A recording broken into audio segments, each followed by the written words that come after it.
Hi guys, welcome back our YouTube channel. ಎಲ್ಲ ಹೇಗಿದ್ದೀರಾ? ನಾನಂತೂ ತುಂಬ ಚೆನ್ನಾಗಿದ್ದೀನಿ. ನೀವು ಚೆನ್ನಾಗಿದ್ದೀರಾ ಅಂದ್ಕೊತೀನಿ. ಇವತ್ತು ಬೆಣ್ಣೆ ಮಾಡೋದು, ಈ ಬೆಣ್ಣೆ ಯಾವ ಥರ ಕಾಸೋದು ಅಂತ ನಾನು ನಿಮ್ಮ ಮುಂದೆ ತೋರಿಸ್ತಿದ್ದೀನಿ. ನಮ್ಮ ಸ್ಟೈಲ್ ಯಾವ ಥರ ಮಾಡ್ತಾರೆ ಅಂತ. ಸೊ ಇವಾಗ 4 ಸೇರು ತೊಗೊಂಡಿದ್ದೀನಿ. ಫಸ್ಟ್ 2 ಸೇರನ್ನ ಕ್ಲೀನಲ್ಲಿರೋ ಪಾತ್ರೆಯಲ್ಲಿ ಹಾಕ್ಕೊಂಡಿದ್ದೀನಿ. ನಮ್ಮ ಆಂಟಿ ಕವರಲ್ಲೆಲ್ಲ ಉಳಿದಿತ್ತು ಸ್ವಲ್ಪ, ಅದನ್ನೆಲ್ಲನೂ ತಕ್ಕೊತಾ ಇದೆ. ಸೊ ಇದನ್ನು ವಾಶ್ ಮಾಡ್ತಾರೆ ಒಬ್ರೊಬ್ರು ಬೆಣ್ಣೆನ, ಒಬ್ರೊಬ್ರು ವಾಶ್ ಮಾಡಲ್ಲ. ಸೊ ನನಗೂ ಗೊತ್ತಿಲ್ಲ, ಫಸ್ಟ್ ಟೈಮ್ ನಾನು ದೊಡ್ಡೋಳಾದಾಗಿಂದ ನಮ್ಮ ಮನೇಲಿ ಕಾಸ್ತಾ ಇರೋದು ಅಂದರೆ ನಾನು ನೋಡ್ತಾ ಇರೋದು. ಕಾಸಿದಾರ ಅಜ್ಜಿ ಎಲ್ಲ, ಬಟ್ ಅಜ್ಜಿ ಇಲ್ಲ ಟೈಮಲ್ಲಿ ಆಂಟಿ ಒಂದು ಕಾಸಿದ್ರು. ಇವಾಗ ಅದನ್ನು 4 ರಿಂದ 8 ಲೋಟ ನೀರು ಹಾಕ್ಕೊಂಡು ಚೆನ್ನಾಗಿ ವಾಶ್ ಮಾಡ್ಕೊಳ್ಳಿ. ಸೊ ಇದು ಮಾಡಬೇಕಾದ್ರೆ ಒಬ್ಬರೇ ಮಾಡಿ, ಇಬ್ಬರಿಬ್ರು ಕೈ ಹಾಕಿ ಮಾಡಬೇಡ್ರಿ, ಯಾಕಂದರೆ ಕೆಟ್ಟೋಗ್ಬಿಡುತ್ತೆ ಮತ್ತು ಸ್ಮೆಲ್ ಬಂದುಬಿಡುತ್ತೆ ಬೇಗ, ಆ ಟೈಪು. ಸೊ ನೀವು ಮನೇಲೇ ಕಾಸ್ಕೊಂಡು ತುಪ್ಪ ತಿಂತೀರೋ, ಬಟ್ ಅಂಗಡಿಯಲ್ಲಿ ತರಿಸ್ಕೊಂಡು ತಿಂತೀರಾ ಅಂದರೆ ನನಗೆ ಕಮೆಂಟ್ ಮಾಡಿ. ಮನೇಲಿ ಮಾಡೋ ಅಷ್ಟು ಪ್ಯೂರ್ ಮತ್ತು ಮನೇಲೇ ಮಾಡಿರ್ತೀವಲ್ಲ ಅದು ಟೇಸ್ಟ್ ಇರುತ್ತೆ, ಬಟ್ ಅಂಗಡಿಯಲ್ಲಿ ಸ್ಟಾಕ್ ಇಟ್ಟಿರುತ್ತೆ, ಸ್ಮೆಲ್ ಬಂದಿರುತ್ತೆ, ಮುಗ್ಗು ಅಲ್ವಾ. ಸೊ ನಾವು ಮನೆಯಲ್ಲೇ ಮಾಡ್ತಾಯಿರೋದು, ತುಂಬ ವರ್ಷಗಳ ನಂತರ ಬೆಣ್ಣೆ ಕಾಸ್ತಾ ಇರೋದು ನಾವು. ಸೊ ಇವಾಗ ಇದನ್ನೆಲ್ಲ ಮುಗೀತು. ಇದನ್ನು ಚೆನ್ನಾಗಿ ವಾಶ್ ಮಾಡ್ಕೋಬೇಕು. ಫ್ರಿಜ್ಜಲ್ಲಿ ಬೇರೆ ಇಟ್ಟಿರ್ತೀವಲ್ಲ, ಗಟ್ಟಿಯಾಗಿರುತ್ತೆ.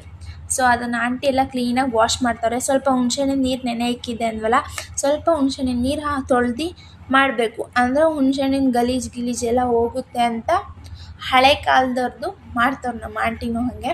ಇವಾಗ ಚೆನ್ನಾಗಿ 2 ಸೇರು ಎಲ್ಲ ನೋಡಿ ಯಾವ ಥರ ಅದುಮ್ಕೊಂಡು ಮಾಡಿದರು.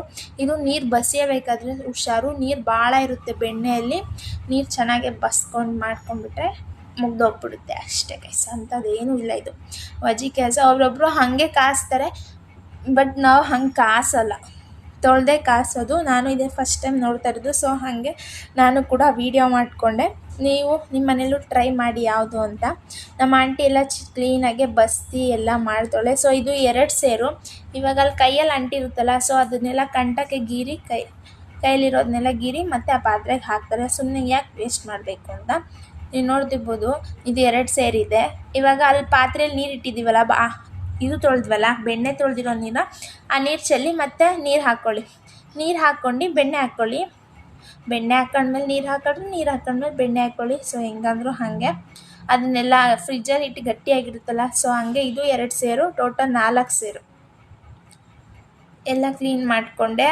ಅದು ಕವರಲ್ಲಿ ಸ್ವಲ್ಪ ಬೆಣ್ಣೆ ಉಳಿದಿರುತ್ತಲ್ಲ, ಸೊ ಅದನ್ನೇನು ಮಾಡಿ ಅಂದರೆ ನೀವು ಒಂದು ಬಿಸಿನೀರು ಒಂದು ಪಾತ್ರೆಯಲ್ಲಿ ಹಾಕಿದ್ಮೇಲೆ ಅದು ಕವರ್ನ ಸ್ವಲ್ಪ ಎದ್ದಿ ಹಾಕಿ ಇದಕ್ಕೆ ಗಿರ್ಬಿಡಿ. ಅದರಲ್ಲೂ ಹುಳಿಯಲ್ಲ. ಈ ಕಡೆ ಬಟ್ಲದಲ್ಲಿ ಬೆಣ್ಣೆ ತಗೊಂಡಿದ್ದೀನಿ ಅಂದರೆ ನನಗೆ ಬ್ರೆಡ್ಡು ಮತ್ತು ಬೆಣ್ಣೆ ಹಚ್ಕೊಂಡು ತಿನ್ನೋಕೆ ತುಂಬ ಇಷ್ಟ. ಸೊ ಅದಕ್ಕೆ ಹಚ್ಕೊಂಡೆ. ಇವಾಗ ಗ್ಯಾಸ್ ಆನ್ ಮಾಡ್ಕೊಂಡು ಬೆಣ್ಣೆ ಇಟ್ಕೊಂಡಿದ್ವಲ್ಲ, ನೀರೆಲ್ಲ ಬಸ್ಕೊಂಡು ವಾಶ್ ಮಾಡಿದ್ದು. ಯಾಕೆ ವಾಶ್ ಮಾಡ್ತಾರೆ ಅಂದರೆ ಹೇಳ್ತೀನಿ. ಮತ್ತು ಅದು ಹಸುದಲ್ವಾ, ಹಸುದ ಕೂದಲು ಏನಾದರೂ ಮಣ್ಣು ಇರುತ್ತೆ, ಯಾವ ಕೈ ಕ್ಲೀನ್ ಮಾಡಿರ್ತಾರೋ ಏನೋ ಗೊತ್ತಿಲ್ಲ. ಸೊ ಹಂಗಾಗಿ ನಮ್ಮ ದೊಡ್ಡವ್ರಿಗೆ ಗೊತ್ತಲ್ಲ, ಅದು ಮಾಡಬೇಕಂದ್ರೆ ಮಾಡಲೇಬೇಕು. ಸೊ ಇದನ್ನು ಕಾಸಕ್ಕೆ ಇಟ್ಟರು. ನೀವು ನೋಡ್ತಿರ್ಬೋದು ಯಾವ ಥರ ಕಾಯ್ತಿದೆ ಅಂತ. ಈ ಕಡೆ ನಾವು ಇದಕ್ಕೆ ಏನೇನು ಬೇಕು ಅಂದರೆ ಮೆಂತೆಕಾಳು ಸ್ವಲ್ಪ ಹುರಿತಾರೆ. ಸ್ಪೂನಲ್ಲಿ ಹುರಿಯೋಣಂದರೆ ಬೇಡ, ಕೈಯಲ್ಲೇ ಹುರಿತೀನಿ ಅಂದರು. ಸೊ ಅವರು ಕೈಯಲ್ಲೇ ಹುರಿದ್ರು. ನೆಕ್ಸ್ಟ್ ಇದು ನೋಡಿ, ಇದ್ರ ಮುಂದೆನೇ ಇಳ್ಕೋಬೇಕು. ಆ ಕಡೆ ಈ ಕಡೆ ಹೋಗಿಬಿಟ್ರೆ ಏನಾಗುತ್ತೆ, ಉಕ್ಬಿಡುತ್ತೆ ಗೈಸ್. ಏನೇ ಅಂದರೆ ಬೆಣ್ಣೆ ಕಾಸ ಸ್ಮೆಲ್ ಇದೆಯಲ್ಲ, ನಿಮಗೆ ಇಷ್ಟನ ಕಮೆಂಟ್ ಮಾಡಿ. ನನಗಂತೂ ತುಂಬಾ ಇಷ್ಟ ಸ್ಮೆಲ್ ಮಾತ್ರ. ಸೊ ಇವಾಗ ನಾನು ಇದು ಹುರ್ಕೊಂಡೆ ಬ್ರೌನ್ ಕಲರ್ ಆಗೋಕ್ಕೆ. ಇದು 1-2 ಮತ್ತು ಬೆಣ್ಣೆ ಸ್ಟಾಕ್ ಇಟ್ಟಿರ್ತೀವಿ ಗೊತ್ತಾ. ಸೊ ಎಮರ್ಜೆನ್ಸಿ ಕೆಲಸ ಇರುತ್ತೆ, ಹೋಗೋಕ್ಕಾಗಲ್ಲ ಅಂಥ ಟೈಮಲ್ಲಿ ಏನು ಮಾಡ್ತೀವಿ, ಫ್ರಿಜ್ಜಲ್ಲಿ ಇಟ್ಬಿಡ್ತೀವಿ. ಸ್ಮೆಲ್ ಬಂದಿರುತ್ತೆ ಸ್ವಲ್ಪ. ನಮ್ಮದೇನು ಸ್ಮೆಲ್ ಬಂದಿದ್ದಿಲ್ಲ, ಬಂದ ತಕ್ಷಣವೇ ಬೆಣ್ಣೆ ತಂದ ತಕ್ಷಣವೇ ಕಾಸಿರೋದು. ಅದಕ್ಕೆ ಸ್ಮೆಲ್ ಏನು ಬರಬಾರ್ದು ಅಂತ 1-2 ಸ್ಪೂನ್ 2 ಕಾಳಷ್ಟು ಏಲಕ್ಕಿ ಹಾಕಿದ್ದೀನಿ. ಇದು ಕುಟ್ಟುಂಡೆಯಲ್ಲಿ ಮಾಡ್ಕೊಳ್ಳಿ. ಕುಟ್ಟುಂಡೆ ಇಲ್ಲ ಅಂದರೆ ನೀವು ಲೋಟ ಮತ್ತು ಲದುಡಿ ಇರುತ್ತಲ್ಲ, ಚಪಾತಿ ಉದ್ದೋದು, ಅದರಲ್ಲೂ ಕೂಡ ಮಾಡ್ಕೋಬೋದು. ಈ ಕಡೆ ಬೆಣ್ಣೆನೂ ಕಾಯ್ತಾ ಇದೆ. ಇವಾಗ ಸೋಸ್ಕೊತಾ ಇದ್ದೀನಿ ನಾನು. ಇದು ಸೋಸ್ಕೋಬೇಕು. ಇದೆಲ್ಲ ಕುದ್ದಾದ್ಮೇಲೆ ಅದು ಕರಗುತ್ತಲ್ಲ, ವೈಟ್ ಕಲರ್ ಎಲ್ಲ ಕರಗಿ ಈ ಕಲರ್ ಬರುತ್ತೆ ನಿಮಗೆ ಫೈನಲ್ ಆಗಿ.